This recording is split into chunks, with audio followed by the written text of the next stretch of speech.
皆さんこんにちは。モータースポーツの最高峰 F1 世界選手権、世界中に数あるサーキットの中でも聖地と呼ばれる場所がどこかご存知でしょうか。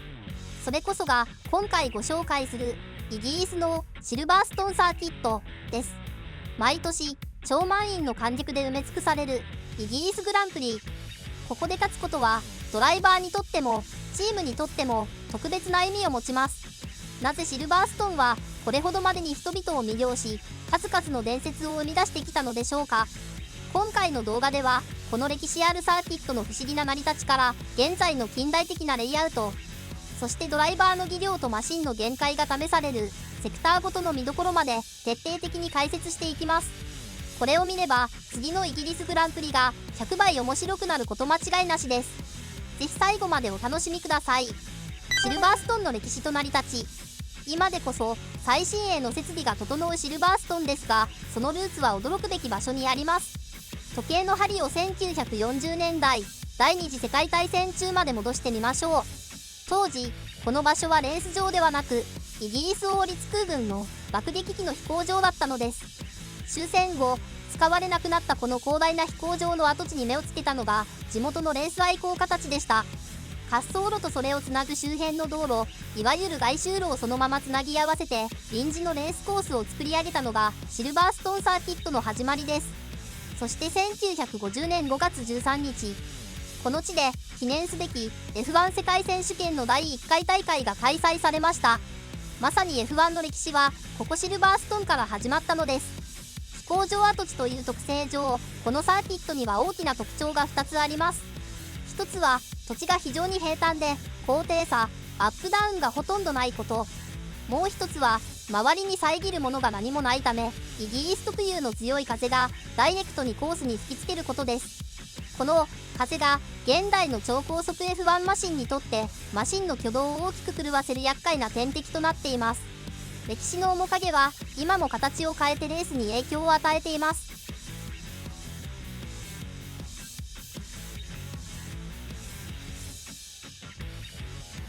セクター1の見どころ、超高速の幕開け。それでは現在の全18コーナー、全長 5.891km のコースをセクターごとに詳しく見ていきましょう。まずはスタート直後のセクター1です。現在のスタートラインは2011年に新設された巨大なピット施設シルバーストンリングの前にあります。シグナルが消えマシンが一斉に飛び込むのがターン1のアベイ、そしてターン2のファームです。ここはかつての最終セクションでしたが現在は最初のコーナーとなっています。驚くべきはそのスピード。現代の F1 マシンはこの緩やかな右左のコーナーをブレーキを踏むことなく時速に 170km 以上の猛スピードで駆け抜けていきます。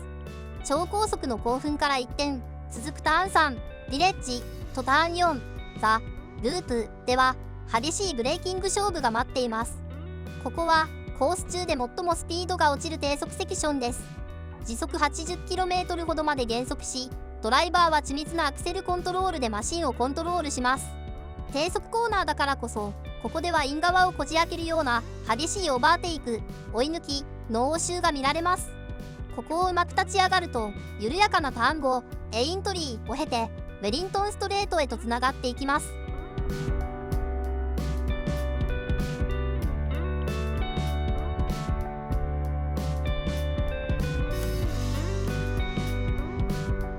セクター2の見どころ、伝説の高速クランク。続いてシルバーストンの真骨頂ともいえるセクター2に入ります。ここは世界中のドライバーが最もスリリングな特徴を揃える超高難度のセクションです。ウェリントンストレートの終わり、ターン6のブルックランズとターン7のラフィールドという回り込むような複合コーナーを抜けるとマシンの加速音が響き渡ります。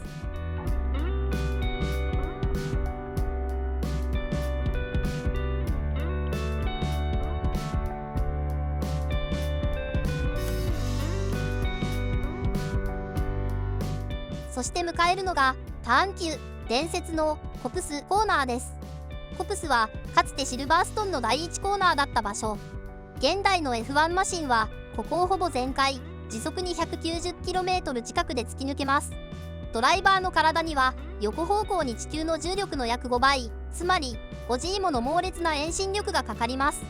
2021年にルイス・ハミルトンとマックス・フェルスタッペンが激突したのもこの場所でした。しかし息をつく暇はありません。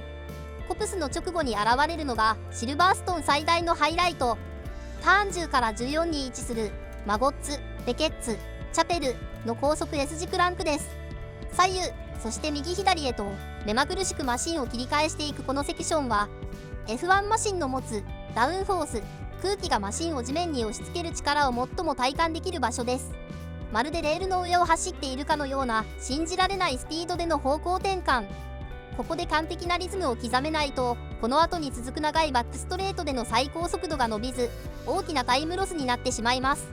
ドライバーの技術とマシンの空力性能の全てが凝縮された一行足らずの芸術品のようなセクションです。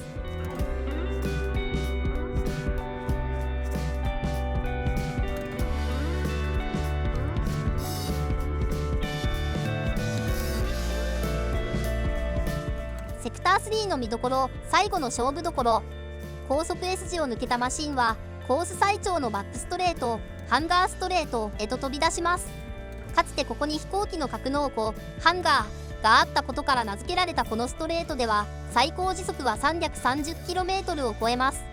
ここからのブレーキングが最大の追い抜きポイントです。ストレートの終点にあるターン15、ストーはわずかに寄りながら右に曲がっていく高速コーナー。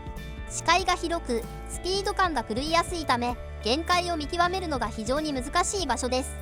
ここではアウト側から並びかけるスリリングなバトルがよく見られます。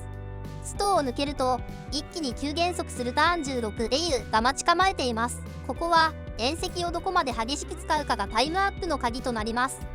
すぐに続くターン17、そして最後のターン18、クラブコーナーへと滑り込んでいきます。ここは加速しながらグランドスタンドのファンの前へと戻っていく感動的なロケーション。ドライバーは滑りやすいリアタイヤを必死にコントロールしながらアクセルを踏み込み、ついに一周の終わり、コントロールラインへと帰ってきます。まとめ、エンディングいかがでしたでしょうか。かつて軍用機が飛び立っていた滑走路は今や世界で最もエキサイティングな高速バトルの舞台へと生まれ変わりました。単に歴史が古いだけでなく、アレイ、コプス、マゴッツ、ベケッツといった現代のモンスターマシンだからこそ進化を発揮する超高速コーナーが凝縮されていること、これこそがシルバーストンが聖地として世界中から愛され続ける理由です。今年もこの場所でどんなドラマが生まれるのでしょうか。皆さんの好きなコーナーやシルバーストンでの思い出のレースがあればぜひコメント欄で教えてください。今回の動画が良かったと思ってくださった方はチャンネル登録と高評価をよろしくお願いします。それではまた次回の動画でお会いしましょう。ご視聴ありがとうございました。チャンネル登録といいねボタン、そして解説してほしいテーマがあったらコメント欄に書き込んでください。動画で取り上げて解説していきます。